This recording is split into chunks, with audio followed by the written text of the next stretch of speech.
마태복음 6장 9절로 10절. 주보에도 시간 그대로 실어놨으니까 주보를 보셔도 됩니다. 우리 다 함께 합독하시겠습니다. 또 내가 새 하늘과 새 땅을 보니 처음 하늘과 처음 땅이 없어졌고 바다도 다시 있지 않더라. 또 내가 보매 거룩한 성 새 예루살렘이 하나님께로부터 하늘에서 내려오니 그 준비한 것이 신부가 남편을 위하여 단장한 것 같더라. 내가 들으니 보좌에서 큰 음성이 나서 이르되 보라 하나님의 장막이 사람들과 함께 있으매 하나님이 그들과 함께 계시리니 그들은 하나님의 백성이 되고 하나님은 친히 그들과 함께 계셔서 모든 눈물을 그 눈에서 닦아주시니 다시는 사망이 없고 애통하는 것이나 곡하는 것이나 아픈 것이 다시 있지 아니하리니 처음 것들이 다 지나갔음이더라. 마태복음입니다. 그러므로 너희는 이렇게 기도하라. 하늘에 계신 우리 아버지여 이름이 거룩히 여김을 받으시오며 나라가 임하시오며 뜻이 하늘에서 이루어진 것 같이 땅에서도 이루어지이다. 아멘. 오늘 우리가 읽은 이 본문 말씀을 근거로 해서 하늘에서처럼 땅에서도 라고 하는 제목으로 하나님의 말씀을 증거할 때 우리 하나님께서 각자에게 필요한 은혜를 주실 줄로 믿습니다. 아멘. 오늘은 우리가 읽은 이 본문 말씀을 가지고 우리 기독교에서 가장 아름다운 소망, 가장 아름다운 소망이면서도 동시에 또 세상으로부터는 좀 이렇게 비판을 받고 있는 주제, 오늘 본문에 나와 있는 하나님의 나라, 천국에 대해서 함께 나누기를 원합니다. 사모가 매 주일마다 중식을 준비하잖아요. 중식의 밥은 딱 정해진 것이고, 이제 그 다음부터는 이렇게 이제 반찬이 문제인데, 도대체 이번 주에는 무슨 반찬을 할까? 우리 사모의 머릿속에는 그것이 그죠? 늘 떠나지 않을 것 같아요. 가정주부들도 그럴 것 같은데 요즘은 가정에서도 많이 이렇게 이제 반찬도 별로 이렇게 안 하는 이상한 시대로 이렇게 흘러가고 있는데 사모 입장이 되어 보니까 참 반찬 준비하는 것이 물론 하는 것도 그렇지만 무슨 반찬을 성도들이 대접할까 이것이 마음에서 떠나지 않을 것 같아요. 사모가 그런 것처럼 목사인 저도 비슷한 고민이 있어요. 성도들에게 도대체 무슨 주제로 어떤 설교를 할까 이 고민이 떠나지 않아요. 그래서 한 주간 내내 생각하고 기도하는 것이 아마 이것이 가장 큰 많은 기도의 제목일 것 같습니다. 그러던 중에 지난주에 그 이제 독서 모임에 정해진 그 책자를 읽다가 아이고 하나님 감사합니다 제가 그랬어요. 책을 읽다가 설교할 거리를 제가 찾았기 때문에 그렇습니다.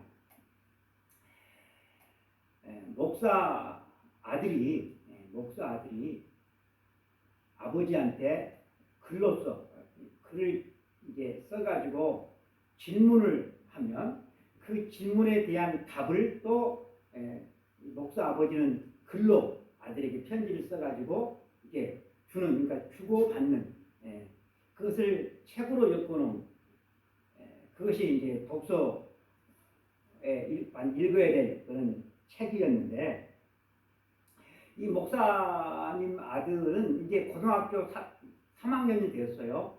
대학 입시 큰 관문이잖아요. 우리나라에서는 인생의 거의 뭐 성공과 실패를 가늠할 수 있는 것이 대학 입시인데 그래서 이 3학년 생활이 얼마나 빡빡하고 긴장 속에서 살아가겠어요.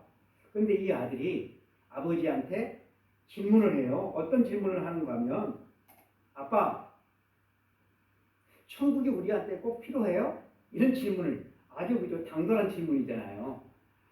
아빠 천국 우리한테 꼭 그렇게 필요하다고 생각하세요?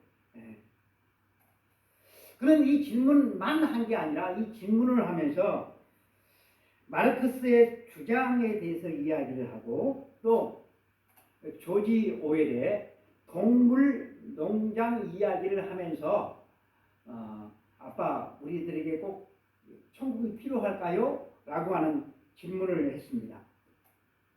칼 마르크스는 종교는 민중의 아편이다 라고 말을 했지요.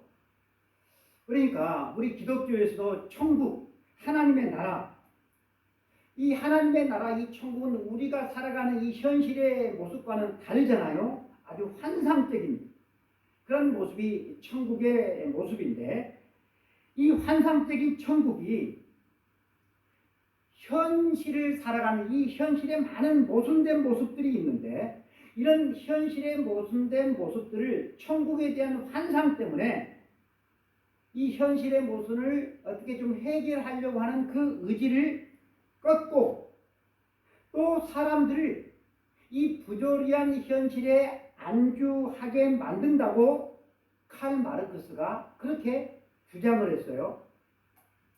그러면서 이 아들은 조지 오웰의 동물 농장 이야기를 합니다. 이 동물 농장에서 까마귀가 나오는데, 까마귀의 이름이 모지즈라고 해요. 모지즈, 발음도 어려운데, 이 모지즈가 이 소설 소개를 보면 이제 그 돼지 독재자들이 나오는데, 돼지 독재자들이 다른 동물들에게 아주 막 고된 노동을 시켜요. 그런데 이 까마귀는 일은 하지 않고 수가 캔디 마운틴이라고 하는 신비한 하늘나라 이야기만 계속 늘어놓는 거예요. 그러니까 이 돼지 독재자들이 당연히 이 까마귀를 미워하죠. 근데 처음에는 미워했는데, 싫어했는데, 나중에는 먹을 것도 주고 뭐 술도 주면서 농장에 머물게 아예 해버려요. 까마귀는 날개가 있으니까 잡으려고 하면 날아가 버리잖아요. 그러니까 돼지로서는 잡을 수가 없는 그런 존재인데, 이제 맛있는 먹을 것, 뭐 이렇게 쉼터도 제공하면서 아예 이 농장에 머물게 해요. 그 이유는 그 슈가캔디 마운틴이라고 하는 이 환상적인 이 나라, 이 천국이 자기들이 고된 노동을 시키는 이 짐승들에게, 동물들을 순호하게 만들어요.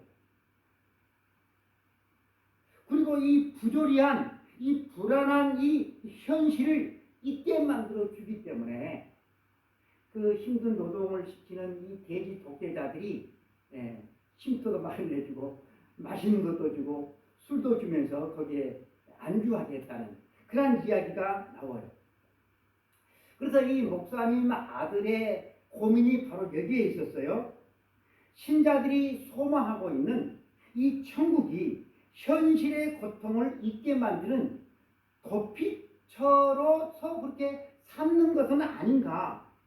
그리고 천국만 바라보니까, 천국에 매달려 사니까 이 부조리한 세상을 수수방관하게 되어지는 것이 아닌가라고 질문을 하면서, 아빠, 천국은 꼭 필요해요? 라고 질문을 해요. 그러니까 저는 이 책을 읽으면서 참 이 목사님 이 아들도 참 똑똑하구나. 그리고 이 목사님 아들이 많은 책을 읽었구나라고 하는 것을 느낄 수가 있는데, 여러분들은 여러분들의 자식이 이런 질문을 하면 여러분들은 어떤 답변을 주시겠어요? 이 목사님도 그 아들보다 훨씬 더 많은 독서를 하고 자기 교회에서 그렇게 독서 모임을 진행하시는 그런 분이셨는데요. 그분은 이제 뭐 세 가지를 이제 근거로 해서 꼭 이 천국이 필요하다라고 그런 책에서 말을 해요.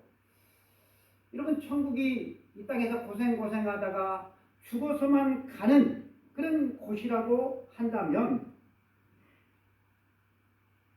그러니까 이 땅에 대한 보상으로서 죽어서 천국이 주어진다고 한다면, 마르크스라고 하는 사람이 주장했던 대로 천국은 정말로 민중의 아편이 된다고 생각을 합니다. 그래서 저는 오늘 이렇게 설교를 이렇게 이제 준비하고 이제 하면서 이 아들의 질문을 품고 말씀을 증거할까 합니다.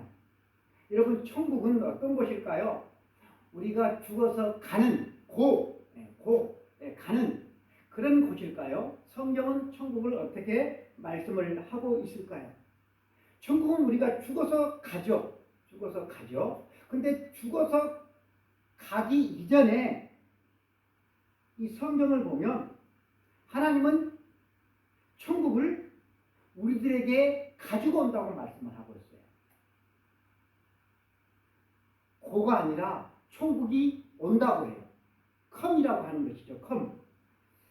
그래서 우리가 이제 살펴볼 천국에 대한 이야기는 우리들의 이 고통스러운 삶을 잊게 만드는 아편과 같은 그런 곳이 아니라 이 고통스러운 눈물이 있는, 슬픔이 있는, 한숨이 있는 이런 세상을 살아갈 때 이런 세상을 살아갈 수 있도록 힘을 주고 위로를 주는 그 곳이 바로 천국일 뿐만 아니라 우리가 사는 이 세상은 불의한 세상이잖아요. 이 불의한 세상을 향한 거룩한 반역을 하게 하는 것이 또 천국이고 더 나은 세상을 꿈꾸게 하는 유일한 대안이라고 하는 사실을 이 목사님은 아들에게 편지를 써서 그렇게 가르쳐 주는 것을 제가 책을 통해서 보았습니다. 하나님의 나라를 여러분 이야기할 때 우리는 두 가지를 꼭 이렇게 기억할 필요가 있는데 이미 임한 하나님의 나라 그리고 아직 임하지 않는 하나님의 나라 이 두 가지가 이 긴장 가운데 있어요. 이미 이루어진 하나님의 나라 아직 이루어지지 않는 이 하나님의 나라 그래서 이미 이루어진 하나님의 나라를 우리가 믿음으로 품고 아직 이루어지지 않는 그 하나님의 나라를 소망하면서 이 세상을 살아가는 사람들이 바로 하나님의 백성 저와 여러분인데 우리가 어떻게 살아가야 될 것인가 라고 하는 그 질문을 가지고 말씀을 전하고자 합니다. 우리가 천국에 대해서 오해를 하게 되어지는 그 이유들 가운데 이 천국에 대한 용어 때문인 것 같아요. 복음서에 마태, 마가, 누가, 요한복음이 있는데 유독 이 마태복음을 읽으면 다른 복음서에서는 하나님의 나라 이렇게 표현을 하고 있는데 마태복음은 뭐로 표현하고 있을까요? 하나님의 나라가 아니라 천국이라고 말해요. 다른 복음서에서는 하나님의 나라라고 말을 하는데 마태복음은 천국이라고 그렇게 기록을 하고 있어요. 왜 마태는 유일하게 하나님의 나라 대신 천국이라고 하는 단어를 고집했을까? 여러분 마태복음은 그 마태복음의 수신자들 마태복음 이 편지를 읽는 사람들이 누구였는가 하면 그러니까 마태라고 하는 사람이 누구를 대상으로 해서 마태복음을 썼는가 하면 유대인들을 대상으로 해서 이 복음서를 썼어요. 그러면 유대인들은 하나님을 지극히 경외하는 그런 사람들이잖아요. 십계명 제2계명에 너는 내 하나님의 이름을 망령되이 일컫지 말라 이 계명을 문자 그대로 그들은 지켰어요. 문자 그대로 하나님의 이름을 함부로 쓸 수가 없다라고 하는 것이죠. 어느 정도였는가 하면 성경을 이제 필사 성경을 이렇게 쓰는데 성경을 아무나 쓸 수 있는 것도 아니고 이제 그 성경을 필사하는 사람들을 서기관들이라고 했는데 이 서기관들이 성경을 쓰다가 하나님이라고 하는 단어 그러니까 야훼잖아요. 야훼 이 단어가 나오면 어떻게 했다고 저희가 한번 공부를 했잖아요. 어떻게 했다고 그랬어요? 이 단어가 나오면 붓을 씻고요. 붓을. 뿐만 아니라 목욕을 제기하든지 목욕 제기 다 씻든지 아니면 손을 씻든지 이런 과정을 거쳐서 이 야훼라고 하는 단어를 썼어요. 그런데 쓰기는 야훼라고 쓰는데 읽기는 어떻게 읽었을까요? 야훼라고 읽지 않고 아도나이라고 읽었어요. 하나님의 이름을 함부로 올릴 수가 없어서 아도나이 뜻은 나의 주님이라고 하는 뜻이거든요. 그러니까 쓰기는 야훼라고 쓰는데 읽기는 아도나이라고 읽었어요. 여러분 성경을 맨 처음에 썼을 때 이 히브리어는 자음만 있고 모음이 없어요. 모음. 아, 야, 여, 이 이게 모음이 없어요. 자음만 있어요. 참 특이한 문자잖아. 그래서 이 야훼라고 써놓고 아도나이라고 읽었어요. 그렇게 수백 년이 흘렀어요. 그렇게 이제 흐르다 보니까 무슨 문제가 발생했는가 하면 자기들이 써놓은 이 야훼를 읽을 줄 모르는 거예요. 진짜로. 왜? 아도나이라고 쭉 읽어왔으니까. 그래서 성경에 여호와의 이름이 여호와 아니면 야훼 이게 정확하게 뭐가 맞는지 아직도 잘 몰라요. 그런 이 유대인들에게 예수 그리스도를 증거하기 위해서 이 편지를 마태가 썼는데 그들에게 하나님 나라 쓸 수 있을까요? 못 써요. 그러니까 하나님 대신에 하늘 천 그래서 천국이라고 마태는 표기를 했던 것입니다. 여러분 이 배경이 참으로 중요한 이유는 천국 하나님의 나라는 저 멀리 죽어서 있는 저 하늘 높이 있는 어떤 그런 장소가 아니라 하나님의 나라라고 하는 것은 하나님께서 다스리는 나라라고 하는 뜻이죠.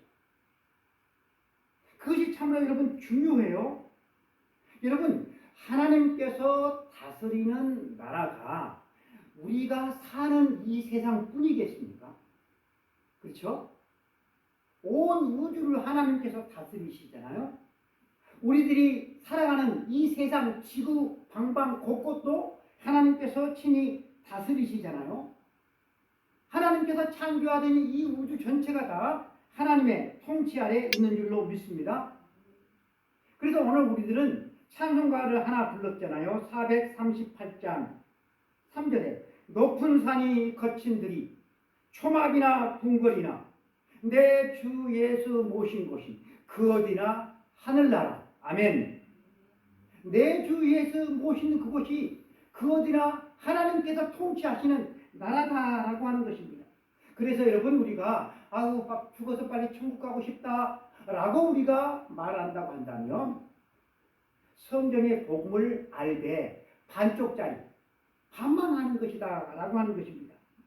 성경은 우리가 살아가는 이 모든 우리의 삶의 환경도 하나님의 나라 하나님께서 통치하시는 곳이기 때문에 우리가 사는 그런 직장이든지 가정이든지 교회든지 우리 동네든지 이것을 다 하나님의 나라를 만들어 가야 된다라고 성경은 우리들에게 도전을 하고 있습니다. 여러분 이 사실을 가장 극적으로 보여주는 인물이 있는데 창세기의 야곱입니다. 야곱이가 형의 이 장자권을 거짓말을 해가지고 아버지로부터 탈취를 하잖아요. 그래서 형이 죽이려고 하니까 할 수 없었대요. 살기 위해서 어디로 갑니까?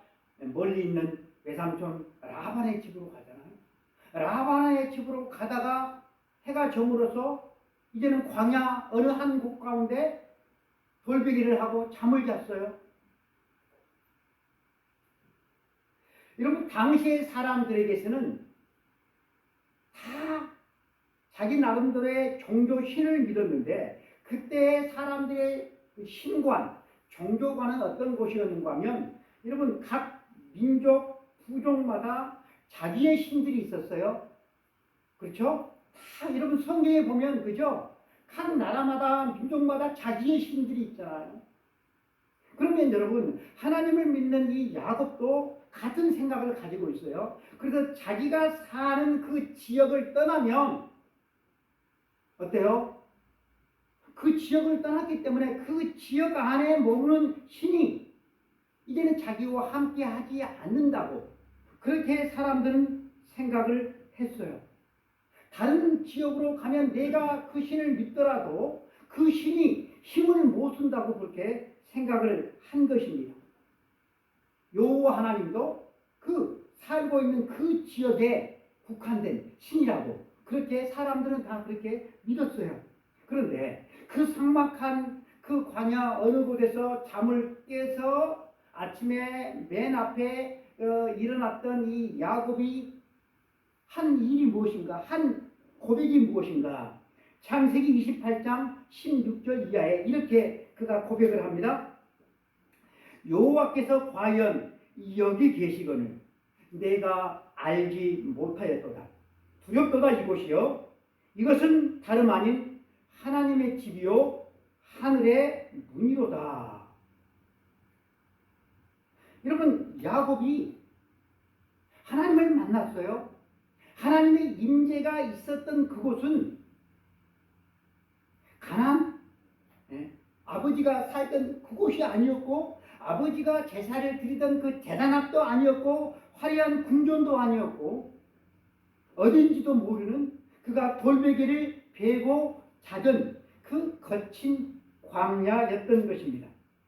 하나님의 임재가 있는 그 척박한 그 장소가 하나님의 집이었고 하늘의 문이 되었습니다. 하나님께서 다스리시는 그곳, 하나님의 임재가 있는 그곳이 궁궐이든지 초막이든지 상관하지 않고 바로 그것이 천국이 된다라고 하는 것이죠. 죽어서 천국에 간다. 맞죠? 틀린 말이 아니에요. 먼 미래에 우리가 갈 그 장소, 천국은 그곳이기도 하지만 오늘 현재를 우리가 살아가는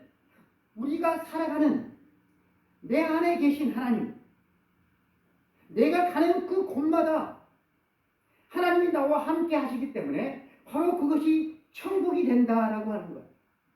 저와 여러분이 하나님을 모시고 살아간다고 한다면 우리는 어디를 살고 있는 거예요? 지금 천국을 살아가고 있는 것입니다. 아빠, 천국이 우리에게 왜 필요한가요? 라고 아들이 물었습니다. 이 아들의 질문에 아버지 목사는 세 가지로 설명을 해요. 저는 이 설명이 참 마음에 들었어요. 첫 번째 설명이 뭐였는가 하면 천국이 고단한 세상에 대한 가장 따뜻한 위안이기 때문에 천국이 필요하다고 아버지는 설명을 해요. 여러분 우리가 살고 있는 이 세상을 한번 보십시오. 참 쉽지 않잖아요. 고단한 하루하루를 우리가 살아가고 있어요. 누구는 같은 일을 하는데도 쉽게 돈을 벌고 많이 벌어요. 누구는 같은 일을 하는데도 쉽지가 않아요. 그리고 돈도 쬐끔 벌어요. 같은 시간 같은 노동 하면 같은 금액을 벌어야 되는데 누구는 쥐꼬리만큼 벌고 누구는 엄청나게 벌어요. 그렇죠? 부조리죠, 부조리. 원래는 그렇게 해서는 안 되는 그런 것인데도 불구하고 세상은 점점 그렇게 되어져 가고 있어요. 내가 누군가를 짓밟고 올라가지 않으면 더 이상 그 위로 올라갈 수 없는 경쟁 사회가 되었습니다. 한 유튜버가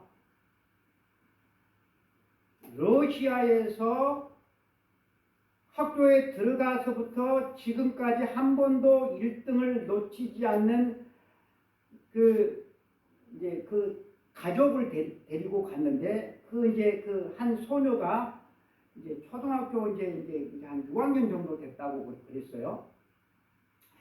이 가족들을 데리고 대치동 학원가를 이제 구경을 시켜줘요. 대치동 학원가. 서울에 학원들이 몰려 있는 곳입니다. 여기 학원을 보내려고 하면 한 달에 300만 원 이상씩 들어간다고 그랬어요. 제 3달치 월급이 돼요. 그런데 저를 깜짝 놀라게 했고 그 아이를 또 그 가족을 깜짝 놀라게 했던 것은 4살 때부터 몇 살?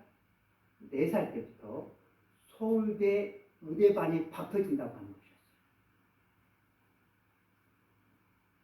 도대체 4살 때부터 자기 아이를 그 학원으로 내모는 도대체 부모는 어떤 부모일까? 도대체 어떤 마인드를 가지고 있을까?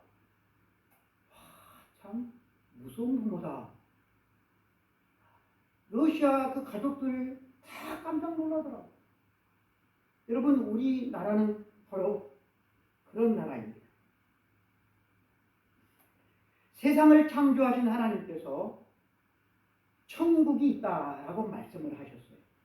여러분, 우리 기독교가 하나님의 나라, 천국에 관해서 말을 한다라고 하는 것은 역설적으로 따지면 이 세상은 천국이 아닌 지옥과 같다라고 하는 것을 인정하는 것이 되는 거예요. 천국은 도대체 이 세상에서 누릴 수가 없고 얻을 수가 없는 그런 위로를 얻는 곳이 바로 천국입니다. 그 위안의 절정이 요한계시록에서 나와 있어요. 요한계시록. 성경의 66권 가운데 요한계시록도 읽기에 쉽지 않는 책입니다. 어렵고 또 무서운 내용이 많이 들어있어서 별로 사람들이 좋아하는 책 가운데 하나가 바로 이 요한계시록인데, 그런데 여러분, 이 요한계시록은 어렵고 또 무서운 책이 아니라 고난을 받고 있는 초대교회 성도들에게 가장 위로를 주는 최고의 위로의 책이 바로 이 요한계시록이었습니다. 오늘 본문 4절 다시 한번 우리가 가슴으로 읽어보겠습니다. 시작. 모든 눈물을 그 눈에서 닦아 주시니 다시는 사망이 없고 애통하는 것이나 곡하는 것이나 아픈 것이 다시 있지 아니하리니 처음 것들이 다 지나갔음이러라. 여러분, 이 요한계시록을 쓰고 있는 사도 요한은 지금 어디에 있습니까? 밤모라고 하는 섬에 유배되어져 있어요. 그리고 요한뿐만 아니라 당시의 초대교회 성도들은 극심한 박해와 핍박 속에서 살아가고 있었습니다. 그래서 이 초대교회 이 성도들이 얼마나 많이 울었으면, 얼마나 많이 죽어나갔으면, 얼마나 많이 애통했으면 하나님이 직접 눈물을 닦아 주시는 모습을 보았다라고 말을 하고 있겠습니까? 다시는 죽음이 없다. 다시는 애통하는 것도 없다. 다시는 아픈 것이나 곡하는 것이 없을 것이다. 이 소식을 초대교회 성도들이, 핍박을 받는 성도들이 들었을 때 여러분 입가에 환한 미소가 지어지지 않았겠습니까? 상상만 해도 여러분 가슴이 막 그냥 벌컥벌컥 막 터지지 않았을까, 그런 생각을 해보게 됩니다. 하루하루 살아가는 때 돈 걱정 없이 좀 살았으면 좋겠다. 억울한 일이 없었으면 좋겠다. 나 살기 위해서 다른 사람을 해코지하고 밟고 지나가는 세상이 되지 않았으면 좋겠다. 여러분, 그런 세상이 반드시 있다라고 하는 믿음, 그리고 그 나라가 반드시 우리에게 임할 것이라고 하는 확신은 이 험악한 세상을 버티게 하는 여러분 힘이 되는 것이 분명합니다. 여러분, 이런 희망도 없다면, 이런 낙도 없다면, 그리고 모든 이 경쟁사에 이 세상이 전부라고 한다면 여러분 이 세상을 무슨 희망으로 살아가겠습니까? 마르크스 같은 철학자는 종교는 현실을 잊게 하는 아편과 같다고 혹독한 비판을 했어요. 근데 여러분 우리는 알고 있습니다. 천국은 우리의 현실을 망각하게 하는 아편과 같은 망각제가 아니라 여러분 힘든 하루하루를 이겨내게 하는, 그래서 다시 일어설 수 있는 용기를 주는 그러한 소망이 된다라고 하는 것입니다. 무엇이요? 천국이. 여러분 장차 올 아직 임하지 않는 이 하나님의 나라는 우리 눈에서 모든 눈물을 우리 주님께서 씻겨주시고 하나님의 품에서 영원 안식을 누리는 완벽한 안식처가 된다는 사실을 늘 마음에 품고 아직 임하지 않는 하나님의 나라에 대한 소망을 여러분들의 가슴에 가득 채우시기를 원합니다. 이전 것은 지나가도 새하늘과 새 땅이 반드시 이루어질 것입니다. 그리고 두 번째로는 천국은 이 불의한 세상을 향한 거룩한 반역이 된다라고 하는 거예요. 여러분 천국이 단순히 마음에 평안을 주고 위로를 주는 곳에 머물러 있는 것이 아니라 천국은 우리가 사는 이 불의한 세상을 향한 거룩한 반역을 하게 하는 것이 바로 천국을 가지고 있는, 천국에 대한 소망을 가지고 살아가는 우리 성도들의 삶이다라고 하는 겁니다. 이게 좀 어떻게 한편으로는 이게 생경하게 들릴 수가 있는 말일 것입니다. 근데 여러분 생각해 보세요. 천국이 있다, 하나님의 나라가 있다라고 말하는 순간 제가 조금 전에 말했던 이 세상은 천국이 아니다라고 하는 강력한 폭로가 되는 거예요. 하나님이 통치하는 하나님의 나라가 있다. 여러분 이 말은 지금 현재 이 세상을 다스리고 있는 통치자들이 있잖아요. 이 세상에서 잘 나가는 기득권층, 여러분 그들에게는 아주 불편한 소리가 될 수밖에 없습니다. 예수님께서 공생애를 시작하면서 맨 처음에 우리 주님께서 하셨던 말씀이 뭐였어요? 회개하라, 천국이 가까이 왔다, 하나님의 나라가 가까이 왔다. 여러분 이 말은 당시 로마 제국의 왕들, 귀족들, 그리고 유대 종교 지도자들, 권력자들에게 마른 하늘의 날벼락 같은 소리였을 것입니다. 왕이 두 눈 시퍼렇게 뜨고 살아있는데 또 다른 왕의 나라가 온다니요. 여러분 이게 왕에 대한 반역이고 도전이 아니고 여러분 뭐겠습니까? 그래서 여러분 결국 예수님은 하나님의 나라가 온다, 이 하나님의 나라를 전파하셨기 때문에 로마의 이 정치 권력에 의해서 또 유대 종교 권력에 의해서 죽임을 당하셨어요. 요한계시록 13장에 보면 나라를 어떻게 표현하는가 하면 나라를 짐승으로 표현을 합니다. 짐승.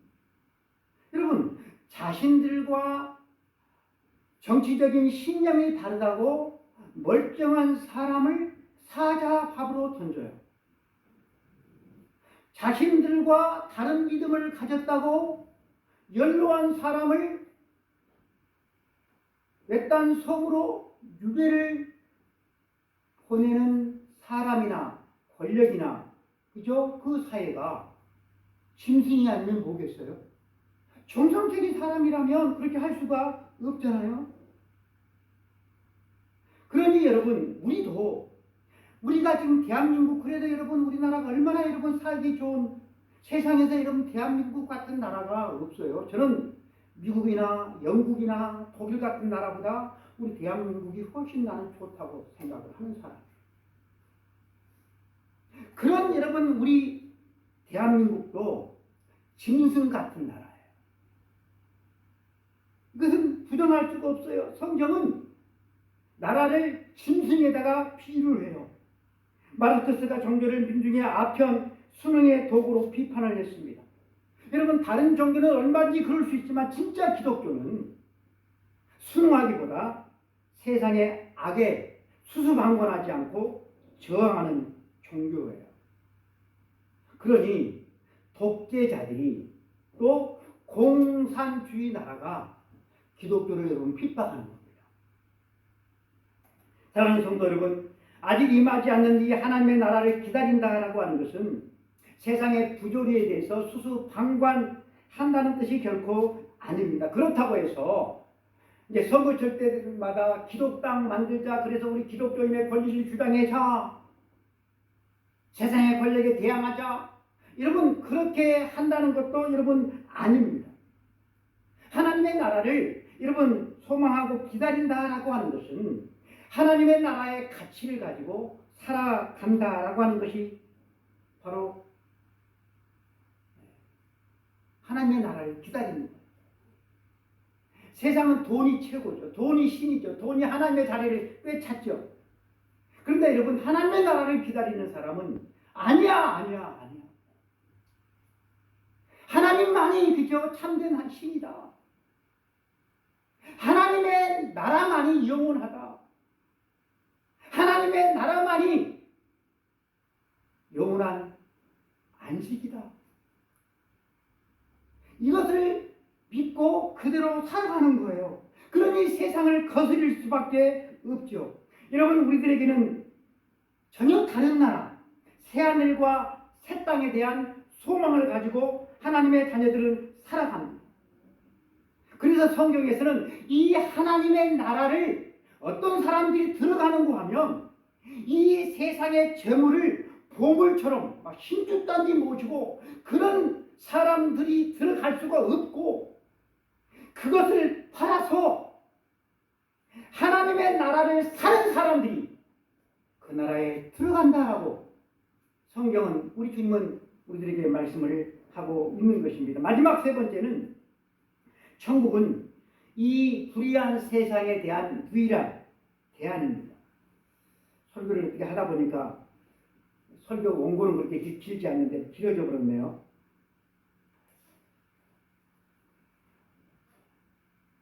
여러분 하루하루를 살아간다라고 하는 것.